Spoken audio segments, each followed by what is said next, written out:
Ikot ako kung ano yung ginagawa eh. Mga plastic to, mga putak lang to eh. Pakilala ko lang muna yung mga boys habang nag-ayos si Dindin. Una-una, panapakan natin si Gabriel. Woo! Napakayabang. A year ago, for those who know, no, a year ago si Gab, nag-struggle siya with cancer. Tapos, sa tulong niyo and ng mga bands, ayun, kupal na siya ulit. Congrats! Basta, tagal mo nagsay sa ICU, no? Boring, no? Boring. Ito naman, si Paolo ng Musa 88. Kasi si Bowie bumalik na sa US nung May, diba? Nung May. So, syempre, pag wala si Bowie, bibigay para sa amin si Paolo. And thank you because dahil kakatugtog ni Paolo sa parokya, tinanggal siya sa Musa 88, palapakan natin. Kasi tayo ang mga kumukuha ng mga laptop ng ibang banda. So, thank you, Pao. And syempre, drummer namin, kaibigan ko mula ng 6 years old, si Tintin. Hanggang ngayon, mula noon, grade 6 years old pa lang, ganyan na siya kataba. Pero pumayat ka, kasi yabang, nagkaroon ng, tanda na natin, nagkaroon ng operasyon sa intestine. Oo nga. Masyado nang malaki. Okay na, ano tawag doon?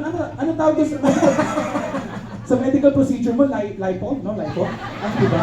Hindi. Kinanek yung esophagus man ako. Bypass road. Yan ah. So, syempre si Darius, kita mo naman ha. Pinatulog namin sa kotse kasi syempre sa age na yan, kailangan ganitong oras tulog na yan eh. Kasi mamayang 4 o'clock magwawalis-walis mo sa bakod yan. Saka syempre, si Vince. Hey! Pakinggan na yung mic na po. Hey! Minsan member, minsan hindi. So, bigla na siya sumisipot, no? So, at syempre si Andrew, ang aming bunso. Ito nga si Andrew, makwento ko lang, no? Si Andrew kasi, editor ng mga videos namin ni Erin Pandemic. Yung mga wholesome na video, ha? Huwag kayo mag-isip ng kung ano. Yung mga vlog.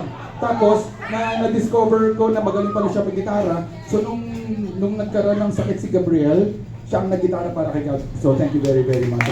Alright. Tapos ngayon nandiyan na si Gab. Hindi namin alam kung paano tatanggalin, so medyo awkward. Hanggang ngayon, nandiyan pa rin siya. Pagti ko sa ba, nandun siya eh. So hindi natin matanggal. Nasari siya. Ano, nandiyan ka pa rin. Sabi ko, oh, si Gab, okay na eh. Oh, nice. Nandiyan ka pa rin ah. Ano tatanggalin to? Meeting tayo mamaya.